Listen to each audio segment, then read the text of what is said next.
I was told to speak a little bit about how this came to be, and I can only really describe it as a whirlwind. Things happened very, very quickly. In the fall of 2014, representatives from Atlas Media Corporation began reaching out in email, phone calls to us at the History Museum, Sculpture Valley, and other agencies, as well as the city of Appleton, for a pilot program that we knew very little about on the History Channel. And we didn't really know too much about their concept, but as we learned a little bit more about the process, we were told that this was going to be a challenge, a great challenge from the city of Appleton to the owners at Crucible Foundry in Norman, Oklahoma, to create a sculpture about Eric Weiss, who's best known by his stage name, Harry Houdini. The key artists on the project, too. How many of you have seen the show? It's already aired. A few of you? All right. Well, the main person we worked with, the main artist, was Craig Campbell, who you may recognize from the show as having a really long braided goatee. But he is brand new to their team at Crucible Foundry, but has a very long list of movie accolades. That's actually where a lot of his background is with sculpting, including working for the Hobbit trilogy. So you probably have seen his work if you've seen that series. The proposal by Atlas was an obvious win for Appleton. Participating in the show would result in a new element for the city, a bust of Houdini, to add to our re-emerging and growing public art movement. Filming occurred in Appleton in October, including 8 hours at the History Museum, where Craig learned about Houdini and found his final inspiration for his work in our collections. He hid a pick, in this case a bobby pin, and a key on the bust. So once it's unveiled, I invite you to inspect it to find those key items. They also filmed and consulted with Tom Bolt, one of our community leaders, who also happens to be, as probably many of you know, a nationally known Houdini expert. And the location for the bust is definitely an obvious choice. Through an additional gift from Bolt Corporation, it places the bust right here in Houdini Plaza, of course with his namesake, but we think that Houdini would have really appreciated having it being placed here because right directly across from us was where his home was located. And in our collections at the museum, we have correspondence that he actually kept with friends who lived actually right on this side of the block as well as across the street. So he's literally now, his bust is among his friends that he kept in really great contact with. So we at the History Museum are very happy to have played a key role in partnering to bring this public sculpture to Appleton, and also are excited to work with Sculpture Valley as they expand the historic markers that already exist in Appleton about Houdini to shed a little bit more about his life, as brief as it was, in the city of Appleton. Thank you. And now I want to introduce Rob Neilson, Professor of Sculpture at Lawrence University. Thank you.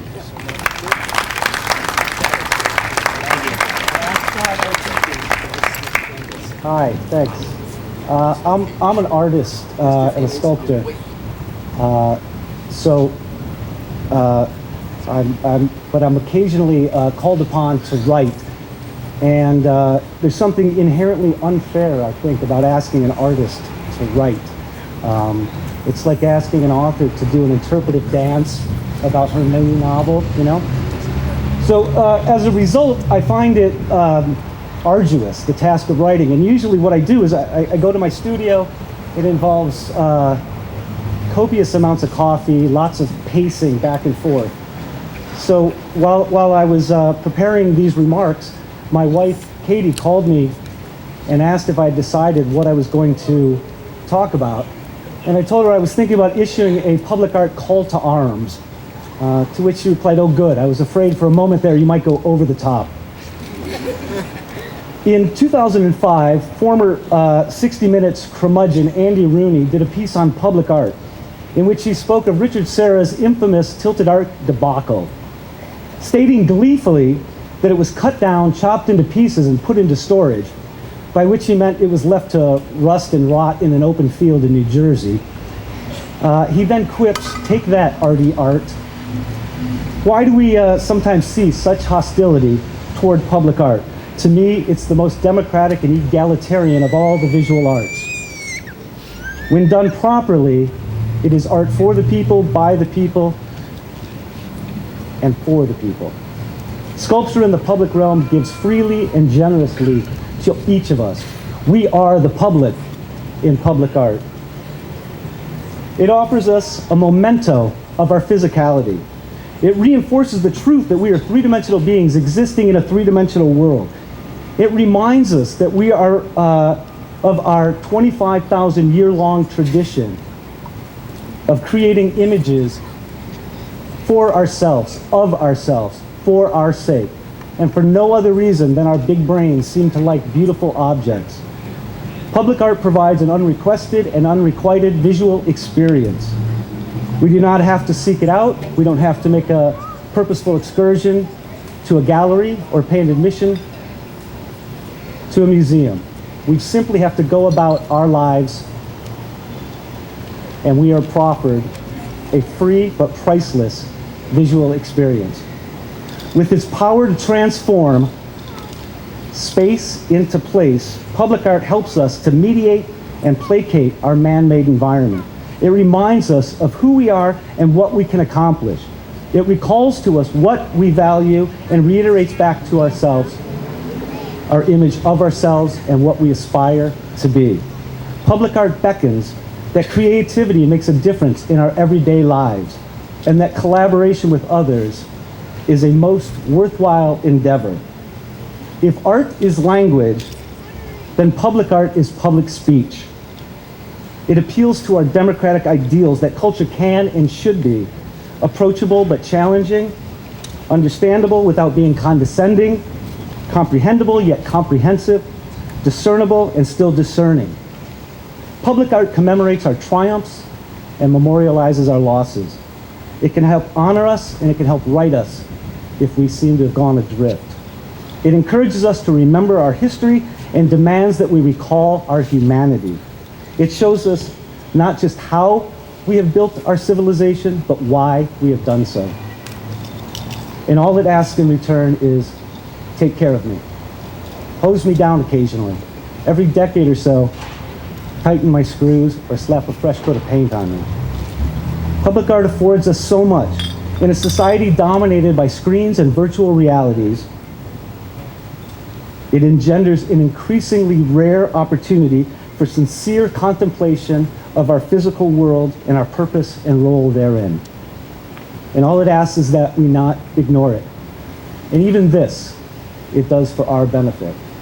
For it seems to me that if we ignore our public art at our peril.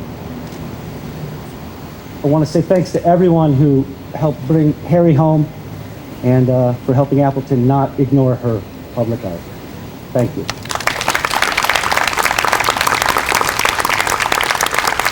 With that, I have the great pleasure and privilege of introducing my representative in the State Assembly from the great district of 57, Representative Amanda Stuck.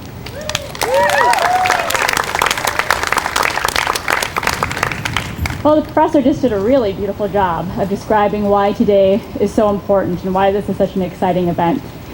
As somebody who was born and raised in Appleton, today is really an example of why I chose to stay here and raise my family here, because we have such incredibly neat things going on like this. We have a great community that comes together and appreciates things like art and music and community by coming together for these kinds of events. When I first got elected, one of the first things I did was to go ahead and meet with employers and professionals in the community to find out what they expected from me as a state representative, what they needed from our state to grow business, to attract professionals here. One of the things I heard over and over again is that our young professionals want things like this in their community. They want art, they want communities with a sense of identity and place where there are things going on. They don't simply just want a place to come and work and go back home. They want things going on in a community, they want art. And so this is not only important as a fun thing to do, a great, exciting thing going on, but it's also about really the impact that art has on our communities economically and in our ability to really grow our economy and attract professionals here. Unfortunately, our state has been short-sighted in its vision of where we can go in the future and where we can really go with our art and what art means to our community. We have continued to cut funding for vital art programs and investments, And so I ask that all of you demand more from your representatives. Make sure you contact them and let them know that you want increased funding for these programs because of what they mean to you and your community.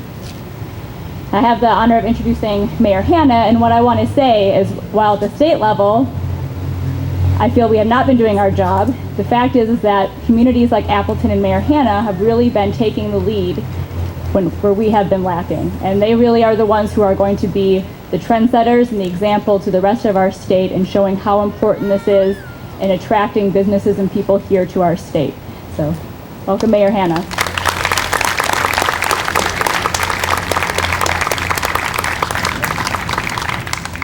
Thank you very much. Thank you, Amanda. I agree. I totally agree. And thank you, Rob, for that call to arms. I appreciate that. And for the very reason that Amanda stated, this is the future. This is what it takes to attract the kind of people we need here, that we want here. Talented people to experience a great quality of life, and that's what we have here in Appleton, and we work hard. As much as I would love the state to step up and understand how important it is, Amanda's right. We don't wait for the state. I've talked about things that we've done here, the Performing Arts Center. And when there's a debate in Madison about funding other performing arts centers and venues around the state, I look at them and I go, you know how much credit the state gets for this Performing Arts Center? That is one of the top 10 in the country of its size? 0. We did it ourselves. And we did it for the right reason. We did it for the right reason. Because it's good for our community and it sends a message to the world about who we are. I've been thinking a lot lately about who we are as a community. If you had to brand the city of Appleton, what brand would you use? And you know where I always come back to? I don't know that there's another city in this state that could claim to have the embracing the arts across the spectrum like we have. Performing arts, visual arts, like we're here today. And then you layer the music on top of it, and what we've quickly become, that attraction for artists of all types to come here and express themselves. I'm very proud of the fact that earlier this year, we took a good look at our ordinances and revised our ordinance to allow people like the History Museum to put up a really, really cool mural on their building. And we've seen them start to pop up quickly, and I know we're going to see more of that. And I want to thank Alex from the Monument Project for pushing us to take an inventory and take care of what we already have. We have a lot of public art here in Appleton. Some of it is in disrepair. Rob, I mean, it is in disrepair. It needs some help. It needs some TLC. And for that, we need your help. But today we're here to dedicate this new piece of public art on this space. Isn't this space wonderful? And what it's become? I just love it. I love it. My office is right up there. I've got a great view. And when I look down and I see people taking these chairs and putting them out and putting them in a circle and having a conversation, or pulling one under a tree and reading a book, or lined up in a row to listen to an artist, you know, that's what these public spaces are for. As much as we bemoan the intrusion of technology into our lives and our dependence on technology, technology will never replace the basic human need for face-to-face interaction. And when you have a venue like this, it inspires that face-to-face interaction and inspires those wonderful relationships that build into what we call community. And so that's what we're here to celebrate today. And I think one of our favorite sons, Houdini, would be very proud. So I think it's time to unveil the monument. And I'm walking over here, I'm thinking, wouldn't it be cool if we pulled that up and there was like a pigeon or a rabbit or something? Let's see what happens, okay? Are we ready to do this? All right. Yeah.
All right, so folks, we're about to bring to you, hold it way up high, there you go. About to bring to you the Houdini bust. So, without further ado, we bring to you the Houdini bust.